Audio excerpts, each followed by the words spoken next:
Perkenalkan, nama saya Reza Zulfikram, NIM 35119046, kelas 2B D3 Administrasi Bisnis. Pada kesempatan kali ini saya akan mempresentasikan tugas kewirausahaan dengan materi menjadi wirausaha. Bab pertama, menjadi wirausaha. Tujuan pembelajaran. Yang pertama, menjelaskan arti kewirausahaan. Yang kedua, menjelaskan karakter seorang wirausaha. Yang ketiga, menjelaskan tipe-tipe wirausaha. Yang keempat, menumbuhkan keinginan untuk berwirausaha. Pendahuluan. UMKM adalah andalan Indonesia ketika mengalami krisis pada tahun 1998. Meski dikelola dengan sederhana, pada saat itu mereka telah mengambil peran besar. Ekonomi UMKM menjadi tumpuan dan menjadi pilihan penting bagi para sarjana untuk hidup lebih sejahtera, mandiri, dan menolong banyak orang mengatasi pengangguran. Karakteristik usaha mikro dan kecil. Positif. Yang pertama, tahan banting. Yang kedua, fleksibel.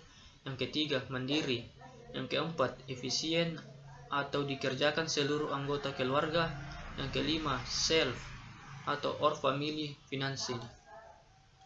Negatif. Yang pertama, informal. Yang kedua, skala ekonomi rendah. Yang ketiga, tidak ada standar dan SOP. Yang keempat, belum menerapkan prinsip manajemen. Yang kelima, tidak disiapkan untuk menjadi besar atau tumbuh. Yang keenam, pengembangan terbatas. Jumlah penduduk Indonesia. Pada tahun 2008, jumlah penduduk Indonesia berjumlah 228 juta. Pada tahun 2009, jumlah penduduk Indonesia berjumlah 231 juta. Jumlah penduduk Indonesia pada tahun 2010 berjumlah 234 juta. Pada tahun 2011, jumlah penduduk Indonesia berjumlah 247 juta. Jumlah angkatan kerja. Pada tahun 2008, jumlah angkatan kerja berjumlah 111,48 juta. Pada tahun 2009, jumlah angkatan kerja berjumlah 113,74 juta. Dalam setahun ini saja bertambah 2,26 juta yang bekerja dan menganggur. 8,14% atau 9,26 juta pengangguran. Lulusan diploma dan universitas yang menganggur. Lulusan diploma pada tahun 2007 berjumlah 1.228.000. 2008 berjumlah 1.514.000. 2009 berjumlah 1.424.000. Sedangkan universitas yang menganggur pada tahun 2007 berjumlah 1.260.000.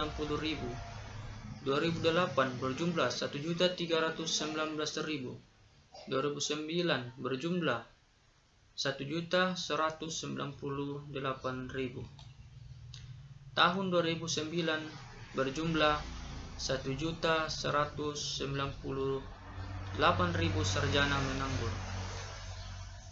Jumlah usaha di Indonesia. Jumlah usaha atau unit usaha mikro 57.700.000. Usaha kecil 520,2020. Usaha menengah 39,660.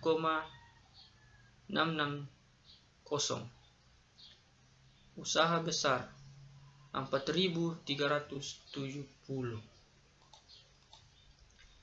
Siapa penyerap tenaga kerja terbanyak? Jumlah tenaga kerja atau orang usaha mikro 83.647. Usaha kecil, usaha menengah, usaha besar 10.024. Total yang bekerja menjadi 93.672. Usaha mikro menyerap 89,3% tenaga kerja Indonesia. Bagaimana produktivitas? Produktivitas atau rupiah tenaga kerja usaha mikro di bawah 11,56 juta, usaha kecil 11,57 juta, usaha menengah 38,71 juta, usaha besar 2,22 miliar. Agar bisa memberikan kontribusi yang lebih besar, seorang wirausaha yang pertama, menggeluti usaha tidak sekedar ala kadarnya, akan tetapi dengan keberanian, kegigihan sehingga usahanya tumbuh. Bersahabat dengan ketidakpastian, menjalankan usaha yang real bukan spekulatif. Yang pertama, usaha yang sesungguhnya. Didasarkan motif untuk melayani dan memperoleh kemandirian. Dengan ketulusan, kerja keras, dan inovasi. Bukan jalan pintas, cara cepat menjadi kaya. Membangun secara bertahap, menjaga nama baik, membangun reputasi. Bukan sekedar passive income, tetapi real. Pendidikan, persahabatan, spiritualitas sangat penting. Usaha spekulatif.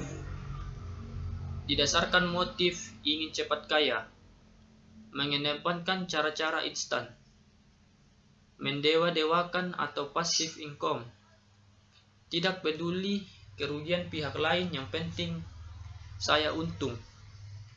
Pendidikan dan kehidupan spiritual tidak dianggap penting. Contoh-contoh usaha spekulatif. Ini contohnya. Illusionary wealth dan intrinsic wealth.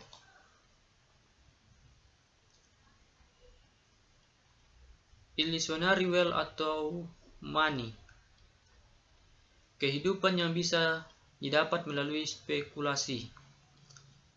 Tingkat pengembalian atau rate of return, kinerja ekonomi, economic performance, peringkat atau rating dan scoring. Aset yang terus meningkat nilainya, penampilan yang berlebih atau overvalued, asset handsome performance. Yang kaya semakin kaya, uang bisa memperbesar uang. Jangan bekerja untuk uang, buatlah uang bekerja untuk Anda. Bekerja hari ini untuk hari ini. Intellectual atau well-being, kehidupan yang artistik, spiritual, intelligence, dan intelektual. Kontribusi ekonomi dalam jangka panjang terhadap manusia dan alam atau habitatnya. Saling memelihara atau menjaga. Kekayaan yang diperoleh dari kerja keras. Jangan berilusasi, bekerja keraslah, hidup yang hemat, nikmati pada masanya. Kata kuncinya menjadi wirausaha. Tumbuh. Ingatlah, tujuan hidup kita bukanlah menjadi kaya, melainkan tumbuh. Untuk tumbuh, Anda harus percaya, mau, mampu, dan dipelihara. Kaya adalah akibat, bukan tujuan. Kaya yang bermartabat bukan sekedar kaya, yaitu kaya melalui proses kemandirian atau kewirausahaan. Bersahabat dengan ketidakpastian. Yang pertama, karyawan. Menolak ketidakpastian, butuh rasa aman dan nyaman. Yang kedua, wirausaha. Bersahabat dengan uncertainties atau kalau tidak bekerja keras, berani menghadapi risiko rugi, tidak bisa. Entrepreneur mindset. Yang pertama, action oriented. Yang kedua, berpikir simpel. Yang ketiga, selalu mencari peluang baru. Yang keempat, mengejar peluang dengan disiplin tinggi. Yang kelima, hanya mengambil peluang terbaik.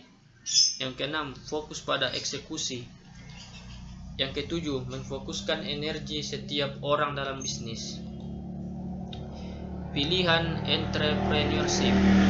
Yang pertama, karyawan bekerja pada orang lain atau profesional eksekutif.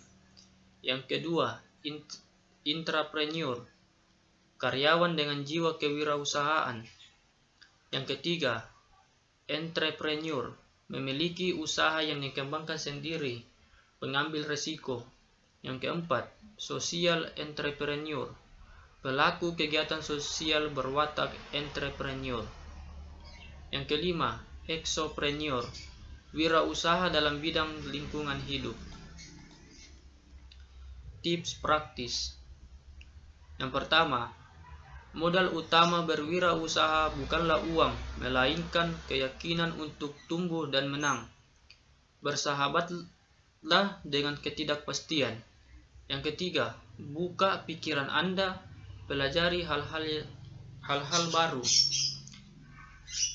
Yang keempat, be ready, persiapkan diri Anda dengan baik. Yang kelima, bangunlah network selagi muda dan jagalah kepercayaan. Sekian dan terima kasih presentasi dari saya. Kurang lebihnya mohon dimaafkan. Wabillahi taufiq wal hidayah. Wassalamualaikum warahmatullahi wabarakatuh.